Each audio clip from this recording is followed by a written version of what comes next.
everyone. It's Katie from Without a Crystal Ball. Ooh, sorry about that. How are you guys? It is a super, super cold Wednesday afternoon in the Midwest. I am bundled up in a sweater and we are snuggle buggle in our house running with a feverish child. If you are a parent, you know what I'm talking about. This time of year is awful for illnesses. The kids are like germ factories and they're all in school in a box, going to school together, wiping their snotty noses and sharing the germs with everyone. And then mom and dad end up with everything too. So I am ready for spring already. Is that wrong? I went from having allergies in the fall to now being sick in this winter, and I'll be allergic again in the spring. So here we go. Hope you guys are all well. All right, so last night on the episode of Counting On, we saw, and one more thing, if my eyes are watering, it's because I have something going on in my respiratory system, so I haven't been crying. I've had some comments about that in my last few streams. Okay, so last night on Counting On, there was a lot of different things going on. We had Jessa giving birth, we had Kendra and Joe having their gender reveal, which we find out they had a girl. We are introduced to Abby and John David's pregnancy, where we learn that Abby has had to be hospitalized and has been having a lot of illnesses related to her pregnancy. They also have a pregnancy photo shoot, because there are a number of people all due at the same time. On the episode, we had, there was Kendra, Joanna, Abby, Lauren, and Anna, all due in November. Now, in the photo shoot, Joy was very pregnant, but sadly we know that she lost her baby at around 20 weeks gestation. And Kendra, Anna, and Lauren all delivered, and all of them had girls. It's kind of been a lot of boys, and now there's been a sort of tidal wave of girls in the family, along with Jessa. She had a little girls too. So a lot of little cousins that are girls right now. So last night, I thought the more interesting aspect here was that I'm kind of I'm a woman, I've had a baby, I'm all about birth, not like a birth junkie, but I'm fascinated by women's choices and what they decide to do and how they decide to have their babies. And I was all about the hospital, loved my doctor, tried to go as natural as possible, gave up, eventually got an epidural, didn't take, got my natural childbirth anyway, whatever. Made it through, right? At the end of the day, you just want to make it through your birth. So I was in a hospital because, well, that's what I wanted to do. And we had complications, which was good. So we were in a hospital for my son and for me. But Jessa, who has a history of issues, she had a hemorrhage with her first son, Spurgeon, in 2015, which actually required emergency ambulance ride to the hospital to get her Pitocin, to get her bleeding under control, had decided that she was going to have a hospital birth at a birthing center, but then suddenly she water breaks 2 weeks early and her midwife is out of town. The story to me doesn't add up, to be honest. I don't buy it. We didn't see Jessa going to a lot of doctor's appointments during this time. She had a single anatomy scan, but they didn't find out the gender. Other than that, it wasn't like, I don't know. It seemed almost like she was covering it up like, oh, she just happens to be out of town. I think there's a lot of pressure in this community of women for them to have children at home. Anna has had hers at home. I think Jill is like the only one that's had hospital. Well, Kendra had a hospital birth, and Jill. But there's a lot of pressure in this community to deliver at home, having a natural childbirth with a midwife. And Jessa seems to be sort of part of that world that wants to deliver at home despite any sort of risks. So she says that she delivers, her water breaks, and she suddenly is at home. She decides that she's going to go over to the big house and walk up and down the stairs to get her labor moving faster. The craziest part of her delivery isn't so much that it only lasts 3 hours, but the pushing was so fast. I mean, she's literally sitting on a couch, which I hope they had put sheets down or I hope they tossed that couch away, because she delivered sitting down on a couch just like this. I've never seen a delivery anything like that in relation to a birth. I mean, I've seen a lot of crazy births, but it was like she was just sitting there and she's like, ugh, and then the baby was out all of a sudden. And she delivers a baby girl, and Jill was there. Jill Dillard, her sister, Jill. Miss, I haven't been on Counting On in years. She shows up, but she has nothing to say. She doesn't talk. They're not interviewing her. She's not on camera. You only see a glimpse of her face after Ivy is delivered. And then again, you see Jill later on, but she says nothing. And as soon as Ivy comes out, she starts hemorrhaging. And here's what I don't understand is most skilled midwives, if they're doing home deliveries, if they're certified, are supposed to be able to carry Pitocin in the event of a hemorrhage, okay? Because hemorrhaging and bleeding is a really sort of common complication that happens after childbirth. Once the placenta's, sometimes the placenta can rip and, the uterus can rupture. There's so many different things that can happen. And so midwives are typically that are certified, like certified nurse midwives, even CNAs or CPNs, certified professional midwives, typically are allowed to have Pitocin, and there was none there. So that begs the question is, was she even using like a licensed midwife, or was she just using sort of like a midwife, rogue midwife? You know what I mean? That like doesn't really have the proper training, has just gone to enough births and decides at this point this is what's going to happen. I don't know. So they have to call an ambulance for the second time. In 2015, she actually needed an ambulance for her delivery with Spurgeon. And from everything that I've read online, and there was an interview I'll tell you about in a second that was done with a doctor shortly after she delivered Ivy in June, it's not uncommon the more children you have for the uterus to get weaker and weaker, which then apparently can make hemorrhaging more likely. And if you have a history of having one hemorrhage in a pregnancy and delivery, you have the likelihood of having a second hemorrhage moving on, therefore, is more common. So despite those risks, knowing she had the possibility of doing that, she decided to give birth at home.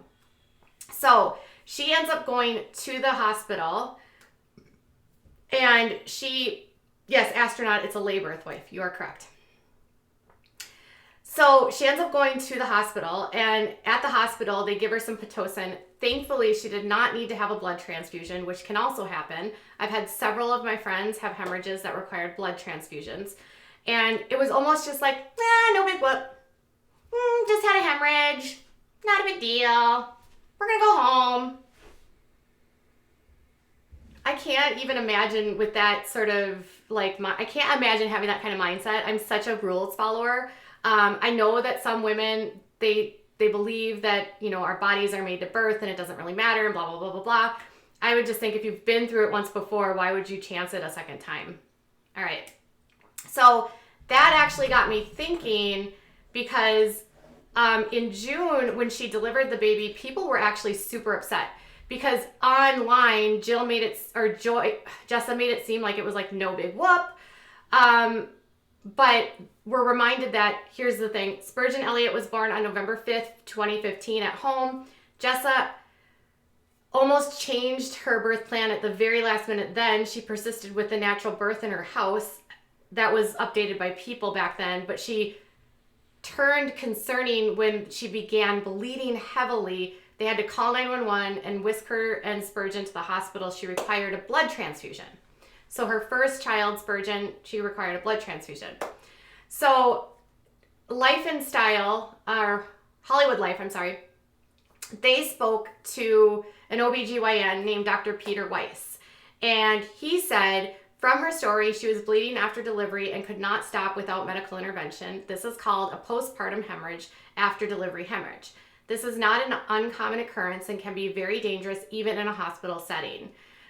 He is actually the founder of Rodeo Drive Women's Health Center in Beverly Hills. And he went on to say, this can be very dangerous and is considered a medical emergency, many times even needing blood transfusion or even worse, surgical interventions, meaning a hysterectomy. This actually occurs more often after a second or third delivery. Think of a stretched out uterus having trouble contracting back down to size. This allows for a very rapid blood loss. This can also occur after a very long labor, or it can just happen. When asked about whether or not it was a good idea, like if she should have delivered in a hospital given her history, they said, in theory, the simple answer is yes. This is why it's still best to deliver in a hospital or birthing center and not at home. Just because one gets away with something does not mean it's smart. Examples would be not having your baby in a car seat, driving across country. If nothing happens, does it make what you did safe? Now, this is a similar point that I've actually had a chance to, when I was writing with Pathios, I did a lot of stuff related to birth. And Dr. Amy Tudor, who is the skeptical OB, she actually has sort of the same analogy as just because would you put your infant child not in a car seat and drive with them in your lap, even if nothing happens? There's always a risk that something can happen. Dr. Amy and I have spoken extensively, and in one of the interviews I had with her, she told me that childbirth is the single most dangerous day for the child and for the woman. Prior to OBGYN practices, the United States saw high mortality rates for both women and for infants, and because we now have better care for both prenatal and postpartum, along with hospitalizations during it, we have reduced significantly, like a lot, dramatically, the number of deaths that women go through on a yearly basis in the United States. Still not great compared to other countries that are in the developed world in Europe, but better than what's going on in places like countries in Africa where you see really high mortality rates for women, and a lot of it stemming from things like postpartum bleeding. So that being said, I was kind of shocked that the whole thing was just sort of ho-hum, like nothing really like big about it, like, it's no big deal, just got some Pitocin. But then it's like, why aren't you using a midwife that has Pitocin? Because I've had friends that have delivered at home that have used certified nurse wives or certified nurse midwives, and they have Pitocin. They have all of the emergency equipment in case something happens, which means they must have been using a lay midwife or a direct entry lay midwife that can't have those types of medications because they don't have the qualifications to carry it. And that's scary. Very. They live in a small town as well. They're rural. Who knows how far they had to go to get to the doctors. Thank goodness everything was good for her. I would hope in the future that this sort of thing doesn't happen.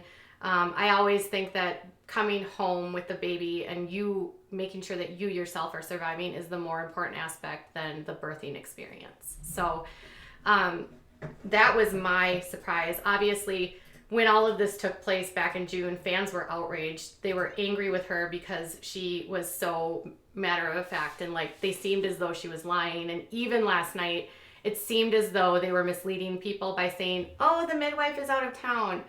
Like, part of me wonders, did they try to like say a doctor talked to her after her birth and they said you should not have any more births at home, right?